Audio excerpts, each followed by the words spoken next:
So guys, database creation and APIs development में हम पहले दो स्टेप्स को कंप्लीट कर चुके हैं। डेटाबेस क्रिएट कर चुके हैं हम लोग, टेबल क्रिएट्स कर चुके हैं हम लोग और मैन्युअली डाटा को इंसर्ट करके चेक भी कर चुके हैं हम लोग। सो गाइस, अब हमारा नेक्स्ट स्टेप है एपीआईज डेवलपमेंट। एपीआईज डेवलपमेंट एक बहुत ही इंपॉर्टेंट स्टेप है इस पूरी की पूरी सीरीज का। गाइस, एपीआईज को डेवलप करने के बाद उन एपीआईज को हम वेब में भी यूज कर सकते हैं, एंड्रॉइड में भी यूज कर सकते हैं, iOS में भी यूज कर सकते हैं। सो गाइस, आपने इस स्टेप को मिस नहीं करना। सो गाइस, हम अपनी एपीआई डेवलपमेंट पीएचपी को यूज करते हुए करेंगे, जो कि एक सर्वर साइड लैंग्वेज है। PHP एक बहुत बड़ी लैंग्वेज है, लेकिन इस सीरीज में हम PHP को एक बेसिक से स्टार्ट लेके वहां तक सीखेंगे जहां तक हमें APIs बनाने में जरूरत पड़ेगी। So guys, be ready.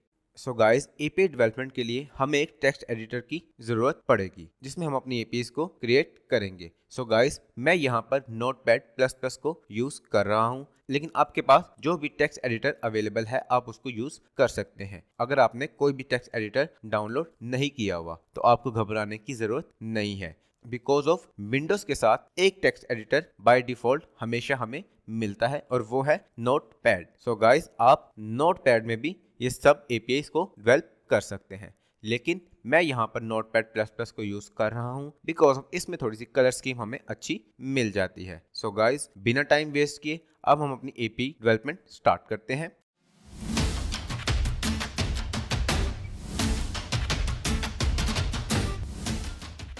Guys, API का कोड लिखने से पहले आप इस वीडियो को लाइक कर दीजिए और कमेंट सेक्शन में बता दीजिए कि आपको कौन कौन सी प्रोग्रामिंग लैंग्वेज आती है। सो गाइस, अब हम शुरू करेंगे यहाँ पे अपनी PHP का कोड। सो गाइस, सबसे पहले जब भी हम PHP को स्टार्ट करते हैं तो हमें PHP का टैग लगाना पड़ता है, जो कि इस तरह से है, लेसर देन का sign, question mark and PHP। और इस टैग को क्लोज इस तरह से करते हैं, question mark and greater than का साइन। सो गाइस, अब हम जितना भी PHP का कोड लिखेंगे हमें इन टैग्स के सेंटर में लिखना है। सो गाइस, अब हम इस फाइल को सेव करेंगे ताकि हमारा डेटा कहीं पर भी लॉस्ट ना हो और हमें एक अच्छी सी कलर स्कीम मिल सके। सो कभी आपका Notepad++ एक कलर स्कीम शो ना कर रहा हो तो आपने घबराना नहीं है, जस्ट आपने अपनी फाइल को कहीं भी सेव कर लेना है और आपकी फाइल एक अच्छे से कलर शो करेगी। सो गाइस, मैं अपनी फाइल को यहाँ सेव करने वाला हूँ जहाँ पर भी मैं चाहूँ। सो गाइस, मैं अपनी फाइल को यहाँ सेव कर लेता हूँ और यहाँ एक अच्छा सा नेम दे देता हूँ,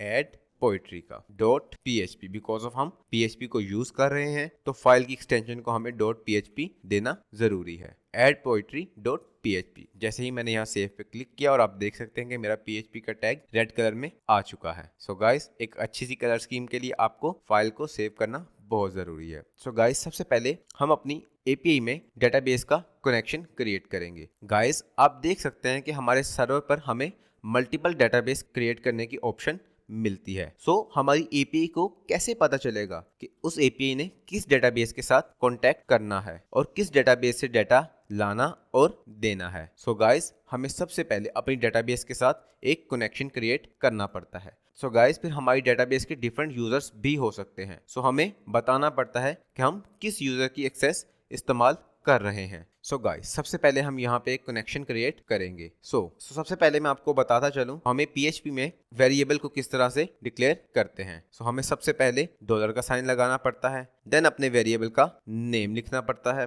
देन उसकी वैल्यू बतानी पड़ती है। अभी हमारे पास हमारा सर्वर नेम है लोकल होस्ट, बिकॉज ऑफ हम किसी भी लाइव सर्वर पर वर्क नहीं कर रहे। सो ये हमारा एक वेरिएबल बन चुका है, उस वेरिएबल की वैल्यू आ चुकी है। सो गाइस, PHP बहुत डिफरेंट है जावा से। जावा में हमें अपने वेरिएबल की डेटा टाइप भी बतानी पड़ती है, लेकिन PHP में ऐसा कुछ नहीं है। हमें जस्ट एक डॉलर का साइन लगाना है, वेरिएबल का नेम लिखना है और इक्वल टू के साइन के बाद उसकी वैल्यू लिख देनी है और हमारा वेरिएबल रेडी टू यूज है। सो हमें यहाँ 4 डिफरेंट वेरिएबल्स की जरूरत पड़ेगी डेटाबेस के साथ कनेक्शन क्रिएट करते वक्त। सबसे पहले सर्वर का नेम, उसके बाद हमारा यूजर नेम, हमारी डेटाबेस का जो भी यूजर नेम होगा। सो गाइस, यहाँ पर हम लोग लोकल होस्ट पे वर्क कर रहे हैं और कोई मल्टीपल यूजर्स हमारे पास इस वक्त अवेलेबल नहीं है। सो हमारा पेरेंट यूजर नेम होगा रूट। उसके बाद गाइस, हम लोग लिखेंगे उस यूजर नेम के अकॉर्डिंग जो भी पासवर्ड हमने रखा होता है। सो गाइस, अभी तक हमने किसी भी किस्म का कोई भी पासवर्ड नहीं रखा तो इस स्ट्रिंग को हम एम्प्टी रखेंगे। सो गाइस, अब हमारे पास आ गया हमारा डीबी का नेम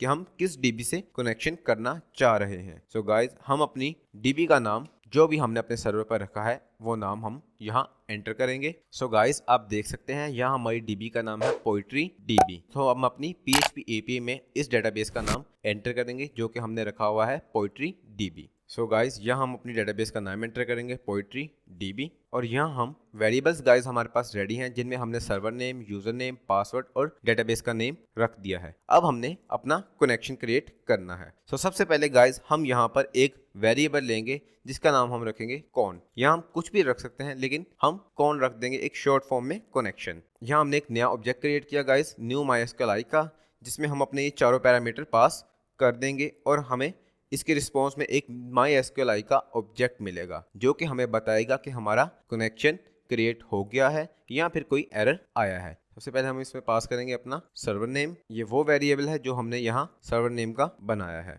ये थोड़ा सा ब्रैकेट से बाहर पेस्ट हो गया। चलिए मैं इसको कवर आउट कर देता हूँ। यहाँ आएगा कॉमा और उसके बाद हम यहाँ पेस्ट करेंगे हमारा यूजर नेम। देन हम यहाँ पास करेंगे हमारा पासवर्ड। गाइज मेक श्योर कि आपके स्पेलिंग में कोई मिस्टेक नहीं होनी चाहिए, बिकॉज ऑफ अगर स्पेलिंग में मिस्टेक होगी तो यहाँ हम इसको अच्छे तरीके से चेक नहीं कर पाएंगे। गाइज यहाँ एट द एंड हमने पास कर दिया अपना डेटाबेस का नेम। तो जैसे ही हमारी ये फाइल रन होगी हमारे MySQL का कंस्ट्रक्टर कॉल होगा, उसमें हमारी चारों की चारों वैल्यूज जाएंगी और हमें रिटर्न में एक MySQL का ऑब्जेक्ट मिलेगा जो कि हमें बताएगा कि हमारा कनेक्शन क्रिएट हो चुका है या नहीं। गाइस हम यहाँ पर एक इफ कंडीशन लगाएंगे जिसमें हम चेक करेंगे कि हमारा ऑब्जेक्ट क्रिएट हुआ है या नहीं। कनेक्शन और एक एरो मींस गाइस कि हम इस ऑब्जेक्ट की किसी भी प्रॉपर्टी, किसी भी मेथड या प्रॉपर्टी को एक्सेस करने वाले हैं। जैसा कि हम जावा में डॉट ऑपरेटर का यूज करते हैं किसी भी फंक्शन या प्रॉपर्टी को एक्सेस करने के लिए, हम यहाँ PHP में एरो ऑपरेटर का यूज करते हैं। गाइस हम यहाँ चेक करेंगे इसके साथ कि हमारे कनेक्ट में कोई एरर तो नहीं। अगर एरर है तो हम इसको यहीं पे डाई कर देंगे। हमने यहाँ कनेक्शन से एक प्रॉपर्टी को एक्सेस किया जो कि हमें रिटर्न में बताएगा ट्रू या फॉल्स। इन केस अगर तो कनेक्ट एरर ट्रू होता है तो हम यहाँ पे अपने इस कनेक्शन को डाई कर देंगे और यहीं पे हमारी स्टेटमेंट खत्म हो जाएगी। हम यहाँ एक डाई के फंक्शन को कॉल करवाएंगे जिसमें गाइस हम अपनी एक स्ट्रिंग पास करेंगे, एक टैग पास करेंगे कनेक्शन फेल्ड, जो कि हमें बताएगा कि हमारा एक्चुअल कनेक्शन किस वजह से फेल हुआ है। और PHP में गाइस हम स्ट्रिंग को इस तरह से कॉन्कैटिनेट करते हैं डॉट ऑपरेटर के थ्रू, जैसे कि हम जावा में प्लस ऑपरेटर के थ्रू स्ट्रिंग को कॉन्कैटिनेट करते हैं। यहाँ PHP में हम लोग डॉट ऑपरेटर के थ्रू अपने स्ट्रिंग को कॉन्कैटिनेट करते हैं। गाइस यहाँ पे हमने एक चेक लगा दिया कि हमारा इन केस अगर हमारे पास यहाँ फेल्ड के स्पेलिंग गलत हो चुके हैं डजंट मैटर, ये हमने ठीक कर दिए। गाइस ये हमारा डाई का फंक्शन है जो कि हमें रिटर्न करवाएगा कि किस वजह से हमारा कनेक्शन एरर आया है। यहाँ हमने एक कनेक्शन फेल्ड का टैग लगा दिया और आगे कनेक्शन के ऑब्जेक्ट से हमने कनेक्ट एरर को फेच कर लिया। गाइस मेक श्योर कि आपका कनेक्शन कभी भी फेल्ड ना हो और आपकी डीबी के स्पेलिंग्स बिल्कुल ठीक हों, आपकी रूट और लोकल होस्ट के स्पेलिंग बिल्कुल ठीक हों, या जो भी आपका सर्वर नेम है उसके स्पेलिंग्स बिल्कुल ठीक होने चाहिए, आपकी यूजर नेम और पासवर्ड के स्पेलिंग बिल्कुल ठीक होने चाहिए और आपकी डीबी के स्पेलिंग बिल्कुल ठीक होने चाहिए। एक माइनर सी मिस्टेक भी आपको एक अच्छा खासा एरर दिलवा सकती है। गाइस API स्ट्रक्चर में हम डेटाबेस कनेक्शन कर चुके हैं। अब हमें बाकी के 3 स्टेप्स को फॉलो करना है। रिक्वेस्ट जो कि एप्लीकेशन से जाएगी कि हमें किस तरह का डेटा चाहिए, या फिर जो भी डेटा एडिशन करनी है वो डेटा को हम एप्लीकेशन से रिक्वेस्ट के थ्रू भेजेंगे। उसके बाद जो भी डिसीजन, जो भी प्रोसेसिंग हम जो भी अपनी API के अंदर करना चाहते हैं, व्हाटएवर एडिशन, अपडेशन, डिलीशन या कुछ भी, उसको हम एज अ डिसीजन लेंगे। ये सब काम करने के बाद हम चेक करेंगे कि अब हमारा जो डिसीजन स्टेटमेंट का रिजल्ट है वो सक्सेसफुल है या अनसक्सेसफुल है। उस बेस पे हम अपने रिस्पॉन्स को डिसाइड करेंगे कि सक्सेसफुल पे क्या रिस्पॉन्स भेजना चाहिए और अनसक्सेसफुल पे क्या रिस्पॉन्स भेजना चाहिए। गाइस API स्ट्रक्चर में हम डेटाबेस कनेक्शन का कोड कंप्लीट कर चुके हैं। अब हम यहाँ पे अपनी रिक्वेस्ट का कोड लिखेंगे। हमारी रिक्वेस्ट क्या होती है? गाइस किसी भी तरह का डाटा जो हम अपनी एप्लीकेशन से API पर भेजते हैं और उस डाटा पर ऑपरेशंस परफॉर्म होते हैं, इस डाटा को हम रिक्वेस्ट कहते हैं। फॉर एन एग्जाम्पल हम किसी भी तरह की पोइट्री ऐड करवाना चाहते हैं। गाइस हम अपनी एप्लीकेशन से पोइट्री और पोइट का name as a request API पर सेंड करेंगे और API उस रिक्वेस्ट पर ऑपरेशन परफॉर्म करके उस डाटा को डेटाबेस में सेव करवाएगी। अब हम अपनी रिक्वेस्ट का कोड करने जा रहे हैं। सो गाइस हम यहाँ अपनी रिक्वेस्ट का कोड स्टार्ट करते हैं। तो सबसे पहले हम यहाँ पे एक वेरिएबल बनाएंगे जिसमें हम अपनी रिक्वेस्ट का कोड ऐड करेंगे। सो हमने यहाँ पोइट्री के नाम से एक वेरिएबल बना लिया और इक्वल टू गाइस यहाँ हम अपना एक रिक्वेस्ट मेथड लिखेंगे। वो रिक्वेस्ट मेथड गेट भी हो सकता है, पोस्ट भी हो सकता है। गाइस वो हमारी सिचुएशन पे डिपेंड करता है। लेकिन गेट और पोस्ट में फर्क क्या है? गाइस गेट मेथड जो है थोड़ा इनसिक्योर मेथड है। हम जो भी डेटा उसमें भेजते हैं वो इजी टू एक्सेसिबल है, हैकर्स उसको इजीली एक्सेस कर सकते हैं। लेकिन पोस्ट मेथड में हम जो भी डेटा भेजेंगे वो हैकर्स के लिए थोड़ा मुश्किल होगा उसको हैक करना। सो गाइस हम यहाँ सबसे पहले अपने मेथड का नेम लिखेंगे। सो गाइस यहाँ मेथड डिफाइन करने के स्टेप्स ये हैं। सबसे पहले हम यहाँ अपना $, अंडरस्कोर और अपने मेथड का नेम पोस्ट या गेट, अगर तो हम पोस्ट मेथड यूज कर रहे हैं तो हम पोस्ट लिखेंगे और यहाँ हमारी ब्रैकेट्स आएंगी। और अगर हम अपना गेट मेथड यूज कर रहे हैं तो हम यहाँ पे गेट लिखेंगे और यहाँ ब्रैकेट्स आएंगी। सो गाइस फिलहाल हम अपनी इस एप्लीकेशन में पोस्ट मेथड को यूज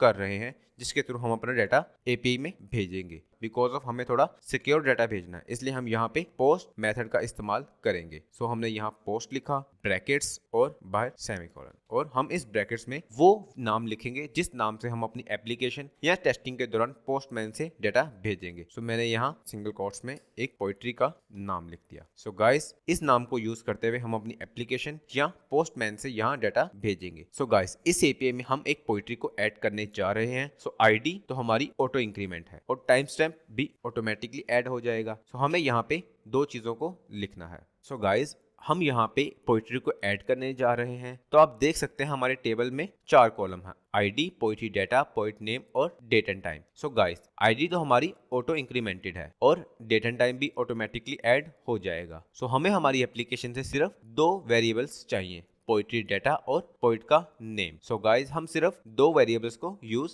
करेंगे। सो गाइस यहाँ एक वेरिएबल को हमने क्रिएट कर लिया है और दूसरा वेरिएबल हम यहाँ क्रिएट करने जा रहे हैं, $, poet underscore name. So guys आपने मेक श्योर करना है कि अगर वेरिएबल का नाम आप 2 वर्ड्स में लिख रहे हैं तो उसके सेंटर में स्पेस नहीं आनी चाहिए। तो आप स्पेस की जगह यहाँ अंडरस्कोर लगाएंगे, इक्वल, और यहाँ पे गाइस हम फिर से अपना पोस्ट मेथड ही यूज करेंगे। और गाइस यहाँ हमने एक ब्रैकेट लगा ली और इसमें सिंगल कोट्स और बाहर सेमीकोलन, और ये हमारे पास पोइट नेम आएगा, पोइट नेम। सो गाइस यहाँ से हमने अपनी रिक्वेस्ट के लिए वेरिएबल्स बना लिए हैं। जो भी पोइट्री और पोइट नेम हमारे पास आएगा वो इन 2 वेरिएबल्स में स्टोर हो जाएगा। सो गाइस हमारा रिक्वेस्ट वाला स्टेप कंप्लीट हो चुका है। अब हम अपना डिसीजन वाला स्टेप लेंगे। सो गाइस हमने यहाँ एक और वेरिएबल क्रिएट कर लिया जिसका नाम हम क्यूरी रखेंगे, और इस क्यूरी में हम अपनी एक MySQL की प्रॉपर क्यूरी लिखेंगे जिसमें हम रिक्वेस्ट में आने वाला डाटा अपनी डेटाबेस में स्टोर करवाएंगे। सो गाइस यहाँ हमने एक वेरिएबल ले लिया और हमने यहाँ पे डबल कोट्स लगा लिए। सो हमारे पास सबसे पहले एक कीवर्ड आएगा इंसर्ट, क्योंकि हम लोग इंसर्ट कर रहे हैं। इंसर्ट इनटू, हम किस जगह पे इंसर्ट कर रहे हैं? हम अपनी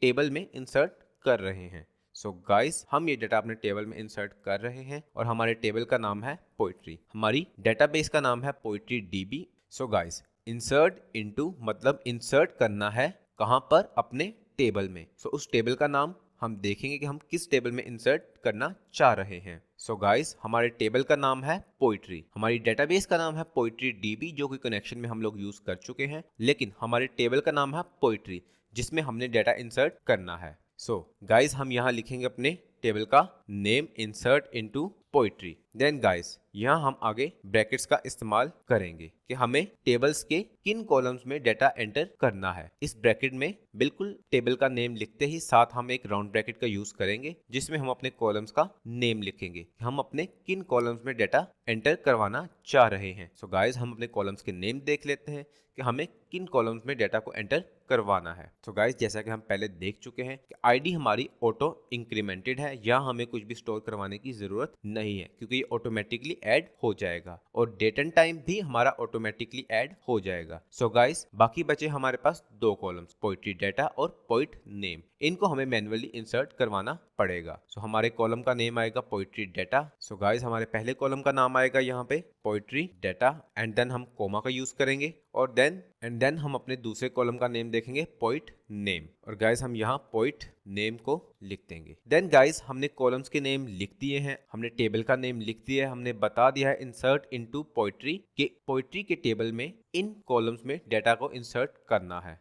लेकिन कौन सा डेटा इंसर्ट करना है अब हम वो बताएंगे। हम अपनी वैल्यूज को डिफाइन करेंगे, हम वैल्यूज का कीवर्ड लिखेंगे और उसके आगे फिर से राउंड ब्रैकेट्स। सो गाइस, अब हम इसमें अपने वेरिएबल्स को डिफाइन करेंगे जिनमें हमारी एप्लीकेशन से डेटा आ रहा है। सो गाइस, पोइट्री डेटा में हम लोग अपनी पोइट्री लिखेंगे। सो गाइस, आपने मेक श्योर करना है कि आपका सीक्वेंस बिल्कुल ठीक हो। अगर तो आप यहाँ पे आपने कॉलम का नाम पोइट्री डेटा लिखा है, फर्स्ट कॉलम का नाम आपने पोइट्री डेटा लिखा है, तो फर्स्ट कॉलम में आपका पोइट्री का डेटा ही आना चाहिए। और सेकंड कॉलम में अगर आपने पोइट का नेम लिखा है तो सेकंड कॉलम में आपके पोइट का नेम ही आना चाहिए। सो गाइस, यहाँ हम सिंगल कोट्स में अपने पोइट्री के वेरिएबल को लिख देंगे, पोइट्री। सो गाइस, यहाँ हम कॉमा लगाएंगे और यहाँ पे हम नेक्स्ट में फिर से सिंगल कॉलम्स में अपने पोइट का नेम लिख देंगे। ये हमारा पोइट का नेम आ चुका है और स्ट्रिंग को खत्म करने के लिए हम सेमीकोलन को यूज करेंगे। सो गाइस, ये हमारी क्यूरी कंप्लीट हो चुकी है। सो गाइस, हम अपनी क्यूरी की स्ट्रिंग को कंप्लीट कर लिया है। सो गाइस, अब हम इस क्यूरी की स्ट्रिंग को एग्जीक्यूट करेंगे। सबसे पहले हम यहाँ पे एक ऐसा वेरिएबल क्रिएट करेंगे जिसमें हमारे पास हमें हमारी इस क्यूरी का रिजल्ट मिलेगा कि हमारी क्यूरी सक्सेसफुली एग्जीक्यूट हुई है या फिर नहीं। हमने यहाँ पे रिजल्ट के नाम से एक वेरिएबल क्रिएट कर लिया, इक्वल टू का साइन, और जो कनेक्शन गाइस हमने यहाँ पे क्रिएट किया था उस कनेक्शन ऑब्जेक्ट की बेस पर हम एक फंक्शन को कॉल करवाएंगे, क्यूरी। आप जैसा कि जानते हैं हम PHP में फंक्शन को इस तरह से एक्सेस करते हैं, किसी भी मेथड या किसी भी प्रॉपर्टी को एरो फंक्शन के थ्रू एक्सेस करते हैं। गाइस, कनेक्शन के थ्रू हमने क्यूरी के मेथड को एक्सेस कर लिया और इसमें हमने अपनी क्यूरी की स्ट्रिंग पास कर दी जो कि हमने यहाँ लिखी है। गाइस, हमने यहाँ अपनी क्यूरी की स्ट्रिंग पास कर दी। अब हमारे पास यहाँ पर जैसे ही ये क्यूरी एग्जीक्यूट होगी और इस क्यूरी की कोरस्पॉन्डिंग जो भी रिजल्ट हमें मिलेगा वो हमें इस रिजल्ट के वेरिएबल में मिलेगा। गाइस, हम यहाँ इफ स्टेटमेंट के थ्रू चेक करेंगे कि हमारे पास डेटा इंसर्ट हुआ है या फिर नहीं। गाइस, हम यहाँ पे इफ लिखेंगे और चेक करेंगे कि हमारा रिजल्ट इक्वल टू 1 है या फिर नहीं। बिकॉज ऑफ गाइस, जैसे ही आप एक डेटा इंसर्ट करते हैं तो हमारी एक रो इफेक्ट होती है और यहाँ पे हमें नंबर ऑफ रोज मिलेंगे। हमारी जितनी भी रोज इफेक्ट होंगी उसके नंबर ऑफ रोज हमें रिजल्ट में मिलेंगे। अगर हम 5 इंसर्शंस करवाएंगे तो हमें रिजल्ट में 5 मिलेगा, लेकिन फिलहाल अभी हम इस एपीआई में एक ही इंसर्शन करवा रहे हैं, एक ही रो में डेटा इंसर्ट करवा रहे हैं। हमें 1 मिलेगा। गाइस, अगर तो हमें 1 मिला तो इट्स मीन कि हमारा डेटा सक्सेसफुली इंसर्ट हो चुका है, लेकिन अगर हमें 1 नहीं मिला तो it's mean data successfully insert नहीं हुआ।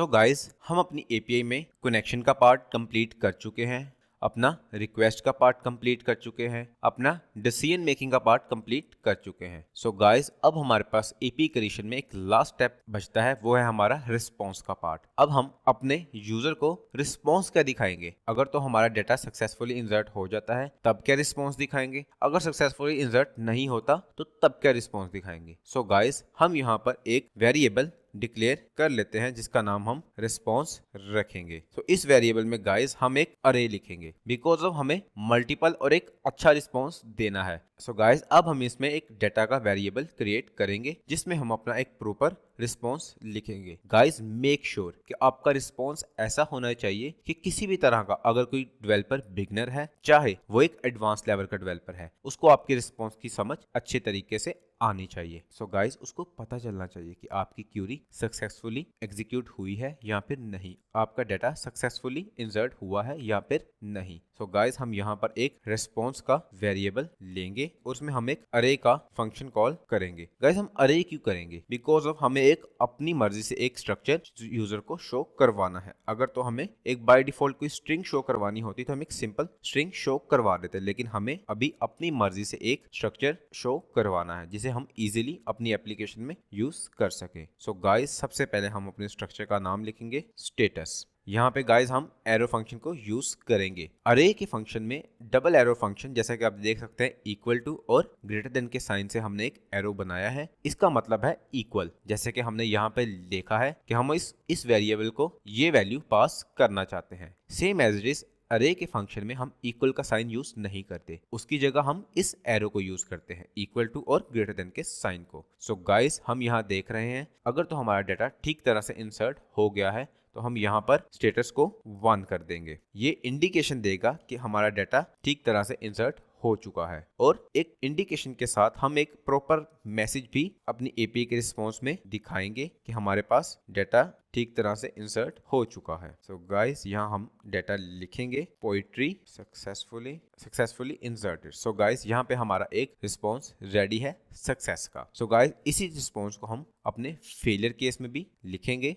जिससे हमें इंडिकेशन हो कि हमारा फेलियर केस क्या है। सो स्टेटस में गाइस हम इधर 0 लिखेंगे जिससे हमें इंडिकेशन होगी कि हमारा डाटा अच्छे तरीके से इंसर्ट नहीं हुआ। और मैसेज में हम लिखेंगे poetry not successfully inserted. So guys यहाँ हम अपने रिस्पॉन्स के वेरिएबल में हमने अपना रिस्पॉन्स सेव करवा दिया है। अब हम बताएंगे यूजर को कि उसको रिस्पॉन्स किस तरह से मिलेगा। सो गाइस हमने रिस्पॉन्स के वेरिएबल में अपना रिस्पॉन्स सेव करवा दिया है। अब हम इस रिस्पॉन्स को शो कैसे करवाएंगे। सो गाइस हमारी PHP में किसी भी चीज को प्रिंट करवाने के लिए हम इको का यूज करते हैं। हम सिंपली इको को यूज करते हैं और इको में अपना रिस्पॉन्स कर देते हैं। लेकिन गाइस ये हमें सिंपल एक स्ट्रिंग शो करवाएगा। गाइस आपने एक चीज हमेशा API डेवलपमेंट करते वक्त याद रखनी है कि API का रिस्पॉन्स हमेशा जेसन में होना चाहिए। API का रिस्पॉन्स हमेशा जेसन में होना चाहिए बिकॉज ऑफ हम जिस भी सर्वर साइड लैंग्वेज में अपनी API लिख रहे हैं, अब हर एप्लीकेशन उस लैंग्वेज को सपोर्ट नहीं करती। लेकिन गाइस जेसन एक ऐसा लैंग्वेज है जो कि सब एप्लीकेशंस में सपोर्टेड है, इसलिए हम अपना रिस्पॉन्स जेसन में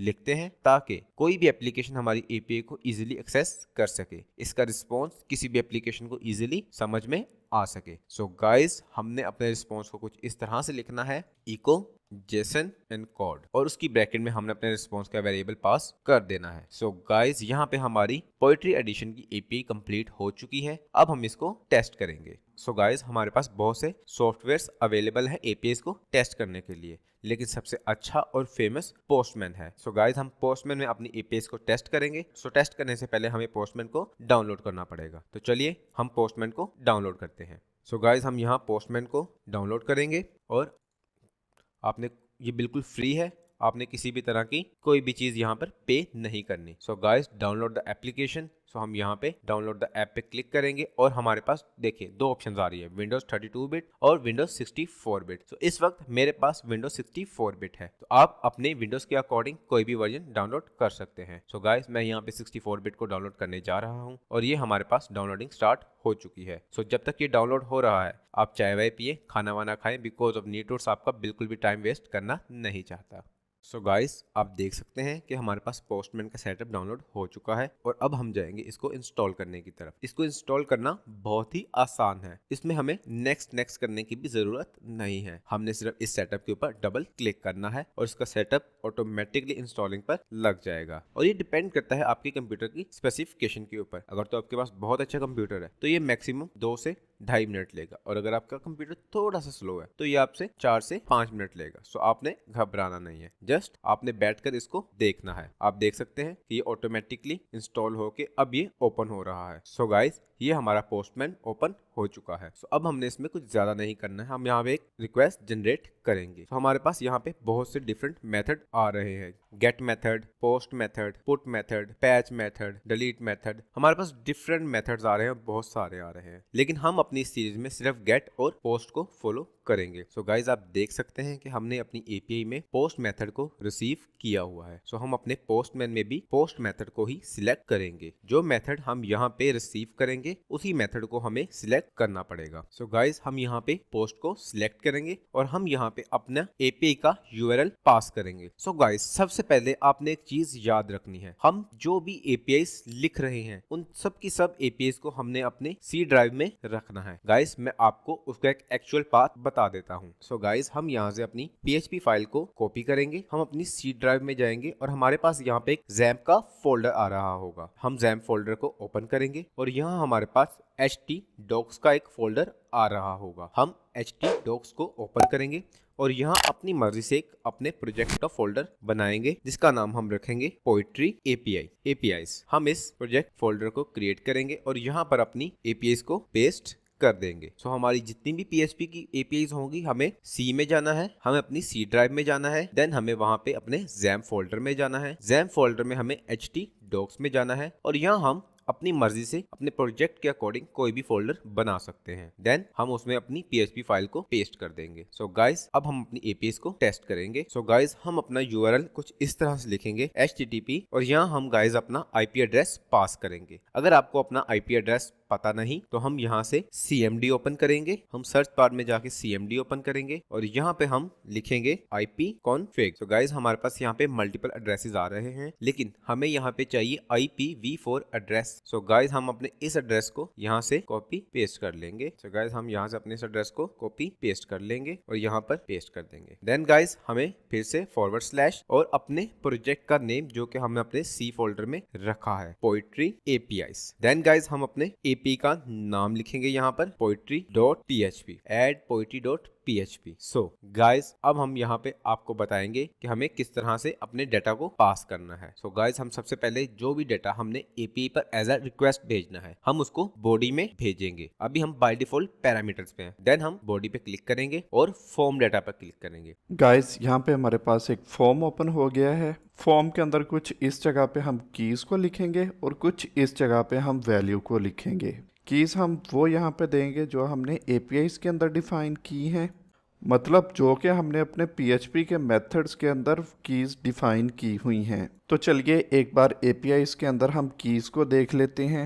हमने add poetry.php के अंदर 2 कीज डिफाइन की हुई हैं, एक पोएट्री और दूसरा पोएट नेम। तो पहले यहाँ पे हम पोएट्री को कॉपी करेंगे और पोस्टमैन में जा करके की वाली प्लेस पे पेस्ट करवा देंगे। लेकिन कीज में की को पेस्ट करने से पहले हमें डिफाइन करना पड़ेगा कि हम जो डाटा भेज रहे हैं वो किस टाइप का है, वो डाटा टेक्स्ट टाइप का है या डाटा फाइल टाइप का है। लेकिन अभी हम यहाँ पे टेक्स्ट टाइप का डाटा भेज रहे हैं क्योंकि यहाँ पे हमारी पोएट्री भी टेक्स्ट टाइप में जाएगी और पोएट का नेम भी टेक्स्ट टाइप में जाएगा। तो इसलिए यहाँ पे हम टेक्स्ट को सिलेक्ट करेंगे और इस जगह पे हम की को पेस्ट कर देंगे। और यहाँ पे एक इम्पोर्टेंट बात कि आपने इस चेक को यहाँ पे चेक रहने देना है। अगर आप इसको अनचेक रहने देंगे तो आपका ये सारे का सारा काम फजूल जाएगा, मतलब इस काम का आपको कोई भी बेनिफिट नहीं होगा, मतलब ये वाला काम आपका API पे हिट ही नहीं होगा। तो इसलिए आपने इस चेक को चेक ही रहने देना है। और यहाँ पे हम पोएट्री का कोई भी टेक्स्ट ऐड कर सकते हैं, मतलब कोई शेर या शायरी ऐड करनी है तो वो हम कुछ इस जगह पे करेंगे। यहाँ पे एक की का काम पूरा हो गया है तो अब हम सेकंड की को देखते हैं। सेम एज इट इज यहाँ पे हम पोएट नेम की जो की है इसको कॉपी करेंगे और फिर हम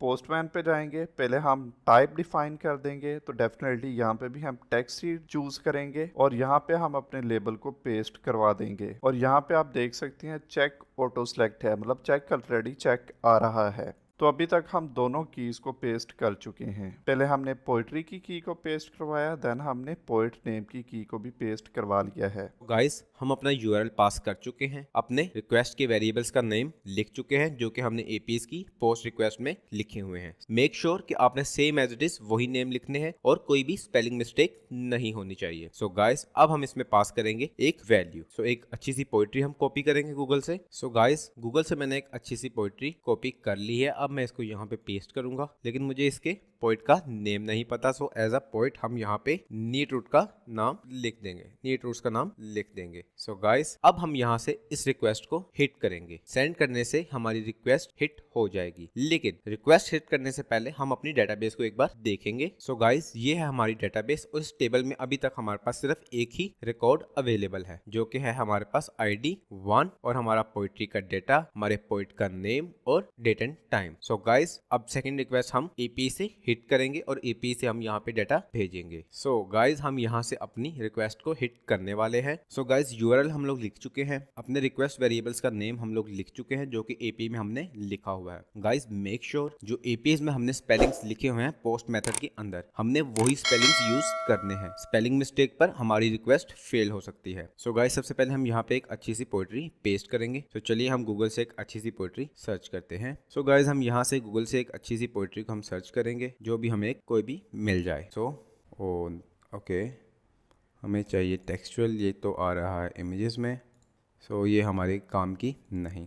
सो गाइस अब हम चलेंगे ओके सैड पोएट्री, हम सिंगल्स के लिए यही तो रह गया है। सो अब हम चलेंगे यहाँ से हम फर्स्ट 2 लाइन्स को कॉपी पेस्ट कर लेंगे।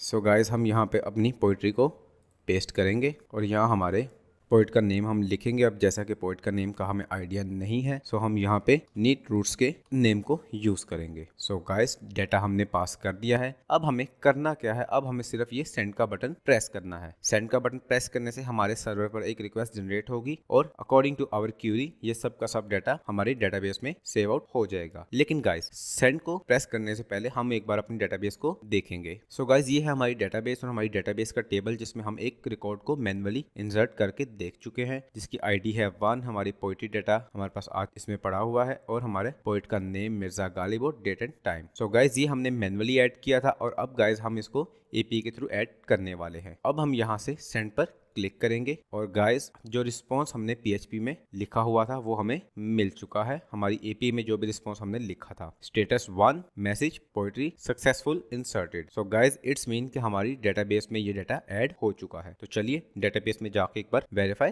कर लेते हैं। तो गाइस, आप देख सकते हैं कि यहाँ पे हमारे पास दूसरा रिकॉर्ड भी एंटर हो चुका है। ये हमारा पोइट्री डाटा, ये हमारे पोइट का नेम नीट रूट्स और ये according to our date and time. So guys, API के थ्रू हम लोगों ने सक्सेसफुली डाटा इंसर्ट करवा लिया है। सो गाइस, अब हम अपनी ऐड पोइट्री की एपीआई को कंप्लीट कर चुके हैं, उसकी टेस्टिंग भी कर चुके हैं और अब हम चलते हैं अपनी दूसरी एपीआई की तरफ, अपडेट पोइट्री की तरफ। अपडेट एपीआई को बनाना हम API development and implementation playlist के नेक्स्ट ट्यूटोरियल में सीखेंगे। होप सो गाइस, यहाँ तक आपको पीएचपी की बेसिक अंडरस्टैंडिंग हो चुकी है, आपको ऐड पोइट्री का काम भी करना आ गया है और आपने एपीआई को टेस्ट करना भी सीख लिया है। तो गाइस, अगर आपके पास किसी ऐप का कोई आइडिया है या आप अपनी ऐप बना करके उसे प्ले स्टोर पर डाल करके अर्निंग करना चाहते हैं या आपका कोई बिजनेस चल रहा है, उससे रिलेटेड अगर आप कोई ऐप बनवाना चाहते हैं, आप हमारे साथ कांटेक्ट कर सकते हैं। हमारा ईमेल आपको डिस्क्रिप्शन से भी मिल जाएगा और स्क्रीन पे भी हमारा ईमेल आ रहा है। इस ईमेल के थ्रू आप हमारे साथ डायरेक्ट कांटेक्ट कर सकते हैं। देन हम आपको आपके बिजनेस के लिए एक प्रोफेशनल ऐप बना करके देंगे।